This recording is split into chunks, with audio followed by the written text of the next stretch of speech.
Welcome, my friends, to the showdown between the dinosaurs who shall be led by a blueberry slan, which is actually a light slan. And today, guys, we're going to be facing off against the high elves who shall be led by a Lariel, the Ever Queen, aka the Crazy Pigeon Lady. So as far as the build goes, it's going to be relatively well-rounded. So you can see here in the front line, it's going to be mostly Saurus and Skinks, and they do pretty well against high elves. Saurus are going to trade well against white lions and against spearmen. I mean, actually, I don't know if they win in the white lion fight, but for the most part, if you have the support of a slan, you're using the blood statue of Spite, the aura of Pretzel, shield of the old ones, you should have a pretty good matchup in the front line. So in total, there's going to be 4 Saurus, also going to be 2 groups of skink cohorts with javelins, which are a pretty nice counter skirmishing unit, and also against phoenixes. So phoenixes are going to be flying over, trying to alpha strike your lords, just diving in, causing problems. But they do have relatively low armor and are going to be relatively susceptible to the skink cohort javelins, as well as chameleon skinks. So on that note, I think we also have 2 skinks. Where'd they go? I could have sworn I was like reviewing the battle beforehand. Oh, there they are. They're hiding behind the girth of the blueberry slan. So we do have 2 chameleon skinks, and these guys are going to be quite strong against the aforementioned targets. Very solid against phoenixes, and even against like some of the heavier stuff like dragons, it slows them. It kind of drags them through the mud a little bit, and it makes it a little bit easier for you to get the jumps on them and also to escape with your blueberry slan. So 2 chameleons here are going to be running interference, and high elves do have some answers against them. Obviously, reavers can chase these guys down pretty well. Most heavy cav can kind of, if they can catch them, run them over. But yeah, they also do have really good missile resist of 40%, so it's not super cost effective for high elves to kind of counter shoot them with archers and things like that. So 2 of those guys, and also one of my new favorite units here on the roster, the cohort of Waddle. Now, the Power Fist KROXIGORs are, decent, and they're a very good generalist unit. So regular KROXIGORs with the paddles are more of an infantry unit, right? They have anti-infantry. Their stats are relatively low aside from that, so they're going to be relying very heavily on that bonus versus infantry. But the Power Fist KROXIGORs just have good general stats. So these guys have 45, 34, and 120. They also do have armor sundering and magic damage, which makes them pretty cool against dragon princes. Because for anyone who doesn't know, dragon princes do also generally have very good physical resist here. So they got 20% of these bad boys in the Fireborn, so the magic damage is going to be circumventing that 20%. Now, they are a really juicy target because the cohort of Waddle does cost like 1,700 Gs. It's really, really expensive. So Sisters and Focus Fire can really hurt you pretty bad if they get gooned out. But if these guys are able to run rampant, get on those high-value targets like Dragon Princes and stuff like that, especially with a little bit of a support from infantry, they can actually do some really good work. And as a matter of fact, there will be a testing video coming out in the next couple days showing how the cohort of Waddle trades with some of these big threat targets like Demogryph Knights and Fireborn and whatnot. So we got those guys in the back. We have the Light Slan as well, and he's just an absolute beast. And obviously my opponent here, the Prussian Prince, is a very skilled player. So when you're playing against high-level players, having nets is just such a game changer because they're going to not make too many mistakes with their charges. They'll charge in, they'll pull out, they'll be able to get away from you, come back in. So having an ability that can kind of negate their skill is very good. Nets of Amachok can hold them in place and allow you to get that good counterpunch. On top of that, we have Baroness Time Warp. We do also have a bit of an Alpha Strike build. We have Coldland Spear Riders, we have the cohort of Waddle, we have a big angry T-Rex here in the back in the form of a Feral Carnosaur. So having that Baroness Time Warp to give speed plus melee attack is always quite useful. On top of that, he's got all the other items like the Blood Statue of Spite, the Aura Pretzel, you guys know it. 2 Coldland Spear Riders on the flanks, going to be running interference, trying to fend off the cav and some of the big monster threats here like these phoenixes, but that's pretty much it. So for my opponent's army, he does have a whole back line of Lothran Seaguard. Looks like in total there's going to be like 5 or 6 of those guys. 1, 2, 3, 4, 5. I think it caps them at 5 or 6. I can't really remember, but yeah, there's going to be 5 Lothran Seaguard. And, Lizardmen aren't a terribly mobile faction. I mean, yes, I have cav units with 66 speed and some skinks, but for the most part, like going with, wide archer builds like this can work okay against lizards if you have enough interference. So in total, he has 5 of those guys who are probably going to be concaved here in the back. And for anyone who hasn't played StarCraft or other RTS games, a concave is like when you have kind of a U-shaped formation with a kill box in the center, and then it kind of forces your opponent in. It's pretty good stuff for sure. But in total, he does have 5 or 6 of those guys. 2 Dragon Princes. Dragon Princes are pretty good against my infantry, very good against Saurus, can cycle charge them, and their stats are good enough that they can fight against like Coldland Spear Riders and probably win those fights because they do have a charge bonus of 80 and 44, 42, and yeah, really good leadership as well. So Dragon Prince is quite scary, including the Fireborn, and they get even scarier with the Pigeon Queen. Alariel, her healing is just so damn good with Dragon Princes. Last but not least, he's got 2 of these birds. Now, Flamespire Phoenixes, I think, are just a really, really competitive pick in a multitude of matchups for a number of reasons. They're incredibly fast. They hit hard, so you can snipe lords and characters. You can snipe high-value targets. You can use them in a 2v1 situation against other monsters. But what really makes them pretty oppressive in multiplayer, in some ways, is their rebirth ability, which is just crazy. Like, I can't tell you how many games I've been winning, and then this just happens, right? The rebirth, you have them at like 5%. You're like, oh, the bounce is in my favor. And if they hadn't gotten healing that game, for example, these bad boys are going to shoot back up to like 80, 90%. You're like, no, god damn it. It's pretty crazy for sure. So There's going to be 2 of those guys. So let's get the show on the road, guys, and see how this battle goes. So firstly, my little skinks are going to be coming in, dropping some sweet javelin fire here on the birds up in the sky, and we get a little bit of poke, so it wasn't bad. Archers are going to be unloading on my skinks, who do have bronze shields, so they don't have silver shields, so they're not going to be super durable here. But basically, I'm just going to be using them as an initial screen to waste some ammunition and just kind of, feel out the battlefield a little bit. So the blueberry slan and the saurus are going to be advancing, and it looks like we're going to have a fireborn fight over here, and it looks like there's going to be a dragon prince fight on the other side as well. So going to be screening forward with my saurus, but he's going to be coming in with a fireborn charge here. But of course, it's the classic bait and switch. So he pulls back, which then pulls out my Golden Spear Riders a little bit, but I pull back as well, kind of seeing that coming there. So in the meantime, the Feral Carnosaur and company are going to be getting ready to party, just looking for engagements. And I'm actually taking a bit of damage here from the archers. The skink cohorts, which only cost 400, are taking a bit of a pounding. And I thought he lapsed in his micro for a second, so I tried to get a juicy charge, but he does countercharge me back. And that's going to be a huge charge as my Golden Spear Riders are just getting shreked by that charge bonus. But now this is where things can potentially turn a little bit. So I'm going to be dropping it out of Ammontok right here on the Fireborn. But in the meantime, the Phoenixes are coming in. The double just Phoenix beatdown on this giant blueberry. It's going to be tough.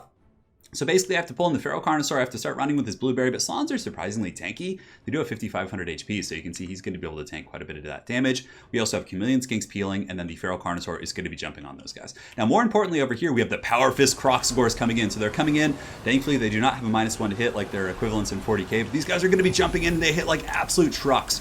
You can see here the Fireborn are going to start melting very, very fast. The Star of Avalorn is going to be going down, but the combined punch of the cohort of Fwaddle with Barona's Time Warp, 71 melee attack. Saurus Warriors and the remnants of the Golden Spear Riders were actually making pretty quick work here of the Fireborn despite the heals. I mean, they're holding on their best, they have Faw's protection, all kinds of goodies, but I'm telling you guys, those cohort of Fwaddle, they hit like absolute trucks with that armor sundering as well, putting the armor down of the Fireborn, although it's not sundering their armor right now, but I think it was initially. Anyway, so Blueberry Slan is going to be moving into the fight as well. Basically, I was just like, all right, let's hide the Blueberry Slan amongst my troops, so if he gets chased by the Phoenixes, I at least have some powerful troops in nearby I can pull in. We're also going to be dropping a Banishment back here on top of these archers, so the Banishment should be going down here in a second. It's a pretty decent cast. It does tear through those guys and really just shrek their HP, but now the Power Fist KROXIGORs are going to be piling in as well and doing massive damage in conjunction with that Banishment right there. So we're able to really break this pocket of the battlefield. However, on the other side, it didn't go quite as well. His Dragon Princes were able to do some pretty good damage to my Sphere Riders. His Lothran Seaguard are also shooting in, and it's a very, very messy fight. So the other Dragon Princes were in my back line, causing some problems, running over skinks and doing a little bit of work back there. So I do use my second net, which did come off cooldown, and it's going to be pinning these guys in place. And then the Power Fist KROXIGOR is coming in once again and just doing great work. Like I said, pretty mobile, a little bit susceptible to focus fire, but thankfully he doesn't have any Sisters of Avalorn or hard-hitting AP missiles that can really shrek these guys, and they're just tearing apart the Dragon Princes. So both of us have been trading back and forth pretty well. I've been taking a lot of damage. My cohort's down to pretty much half health, and I took out the Dragon Princes, but he still has these single entities with a ton of healing left. Obviously they could proc their heal if I get them low enough, or you can use Earthblood or Star of Avalorn for the second time. So it's going to be a very messy affair. Unfortunately, I also did use my Cold Blood to make sure that my dinos didn't break in that Fireborn fight. So now the Feral Carnosaur is rampaging, and normally this would be a situation when you're like, oh, it's alright, I can Cold Blood him, I can get him away, it's not going to be so bad, but here I have no way of getting him out, and just like I was saying earlier, the Flamespire Phoenixes are very good at gooning isolated monsters here. So the Feral Carnosaur, very well played in my opponent here, seeing the blood in the water, going to be jumping in, going after this big old T-Rex, and doing great work, and it looks like the Feral Carnosaur is going to be breaking. It looks like he takes a little bit of a nibble, just a nibble, out of that Flamespire Phoenix there, but he is going to be broken, so a bit of a scary situation. So if we look at the battlefield overall, I've done pretty well on this side of the battlefield up here. I guess that would be like the center of the battlefield.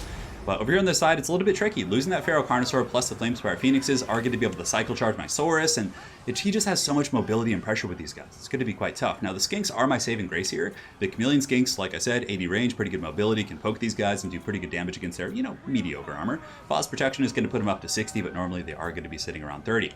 So right now it's pretty much going to devolve into a bit of a kind of a split up game for the Elves. You can see they're going to be kind of running into different directions with their archers, because Saurus are very slow. They only have 31 speed, and Lothran Seaguard do have 36, so if he wants to, he can pretty much run to infinity. However, I do have the cohort of Fwaddle, I have some Cav left, and I do also have the Slan who has Banishment, the Blood Statute of Spite, so I do have some ranged tools here, and you can see the bounce power is actually relatively even. Yeah, pretty much dead even, but we're going to be shooting at the Flamespire Phoenix right here, and it is very low, but I don't have any burst to follow up, and that probably means that it's going to be getting its healing proc here, so you can see it's going to be falling back, and I felt very confident at this point. I was like, all right, the Phoenix is buttered up, we're good to go, just kind of poke him one or two more times, he's going to be going down or breaking, and then we should be able to kind of clean up shot from there. But if you see here, we're going to keep going after the Phoenix, 438 HP. It is very low, and we're getting to that point, guys, where it could actually get that massive heal, and look at that heal, look at the heal, oh, that is so dirty, back up to 80%, all that effort I put into taking out that Flamespire Phoenix.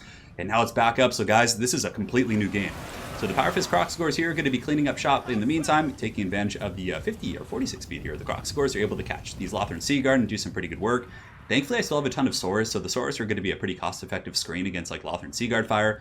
And the little skinks that could are going to be taking some more pot shots, actually wearing down that Phoenix quite well, but now you can see the bounce of power is actually a little bit in the favor of the Great Prussian Prince here, as the bounce of power does go back towards his guys.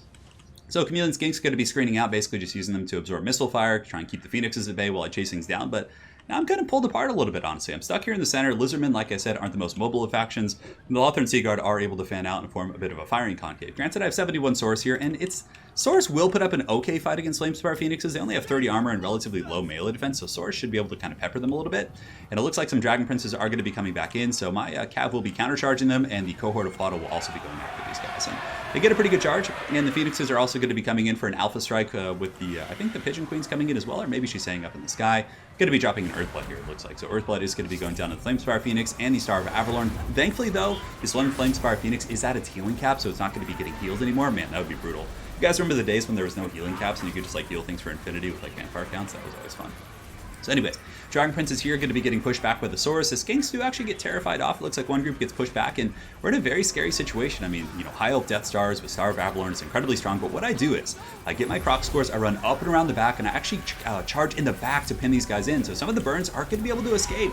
So one bird here is getting pinned down. The Cohort of Fodder is taking a lot of damage, but Shield the Old Ones, Aura of Pretzel, and Barona's Time Warp is going to make these guys into absolute just world beaters. So we're starting to really take down this Flamespire Phoenix. I'm telling you, the Cohort of Fodder hits so incredibly hard. So right here, you can see the bird is going to be getting smashed. It's broken. It might be coming back here, and down it goes. The Slon, the Blueberry, coming in with his limp overhand cane swiper. Does he actually swing with his hand? He probably just uses like some magic or witchcraft to do that. But again, the bounce power does come back in my favor after being able to kind of take out that Phoenix to surround and pin in with the Cohort of Fodder.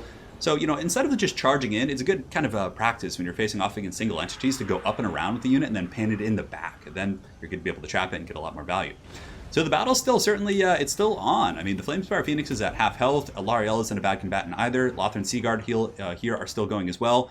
And he's able to get some pretty good crossfire. And obviously, I can't really catch him with the Saurus. So at this point, I'm just going to be turning the Saurus, getting healthier ones in there, and just using them to kind of screen down. We're also going to be chasing down the Lothran Seaguard, and it looks like another strike's going to be coming in. So the bird comes in, and I mean, there could potentially be a situation where, actually, no, Cohort of Fodder's immune to psychology, awesome.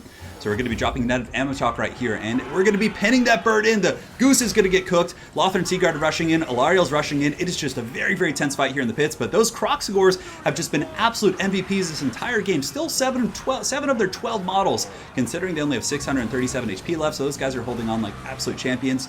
But really another saving grace for me is that I have a ton of Saurus left. So the Saurus here, 69 of them, that's what she said, are going to be able to hold on and really just use that impeccable leadership to fight side by side with the Blueberry Slon. So right here, the Chameleon Skinks are jumping in, trying to go after Alariel, applying some poison. The other Chameleons have come back, so they're going to be shooting up the Flamespire Phoenix. And, you know, normally your opponent would be able to fly and cycle charge with impunity, but that's the reason why you want to bring Skinks, to just keep them from being able to have their way. Because now while he's flying over and dropping these bombs, which are doing a ton of damage, actually, so really, really good play there, the Flamespire Phoenix is going to be taking quite a bit of folk from the Chameleon Skinks here on the ground. So if we look out in the periphery, you can see that the Saurus Warriors are catching those guys, and it looks like the other Lothran Seaguard are going to be coming back in, but they couldn't really do much considering Saurus are screening them out. And that's going to be all she wrote, so really well played to my opponent. That was a fierce battle. It was back and forth. I really thought I had it in the bag, but then when that Phoenix healed up, I was like, oh no, that was just brutal. So he came back, was able to get some good counter punches, and just the potential of those two high damage Phoenixes going in and just sniping things is so damn good. But as far as the build goes, I don't think it's bad. Yeah, I mean, the Saurus and Skinks give you enough width to deal with archers. And, you know, if they're going to go very wide with archers, this build will be able to wrap around because you have so many infantry. You have, I think, 6 in total. You have Skinks that you can run around with. You have Chameleons, just a lot of pressure, a very, very wide angle. Now, as far as the monsters go, I almost got a Saurus Scar Veteran instead of the Feral Carno. What I was going to do is actually cut a Skink cohort or a Saurus and then get the Saurus Scar Veteran and another cohort, which might have been better. The Rampage certainly did cost me because I did use my only Cold Blood in that pit fight. So we had that big pit fight with the Fireborn that was really kind of one of the bigger factors in the game. So basically I used that there to make sure that my dinosaurs would keep fighting, their leadership wouldn't break and things like that, because I was taking a ton of damage on my Cav, but I really wanted to keep those Spear Riders in there for that steady AP damage. But that cost me a lot. I mean, it cost me the Feral Carnosaur, which was something I needed that whole game. The Feral Carno was like one of my answers against these pigeons, which obviously were just an absolute nightmare. So maybe in terms of optimizing the build, maybe just cut the Feral Carnosaur and one Saurus, and then From there, you could basically get the Scar Veteran, and then you'd be able to get, like, you would be replacing that Saurus, I think, with, like, just a cohort with Javelins, which wouldn't be bad, honestly. Saurus are going to be pretty good in the front line, but having a couple Skinks with Javelins is always helpful for counter-skirmishing and pushing and just kind of battlefield control. I would definitely keep the 2 Chameleons. I think they're pretty good. And the cohort of Waddle, they did really well, but mind you guys, they're very expensive. These bad boys do cost 1,700 gold, and it is a bit of a liability in a couple different circumstances. So for example, if they come in with like Sisters of Avalorn or things like that, it could be a little bit scary. So I don't know if they're the most optimal pick, but man, these guys did work this game.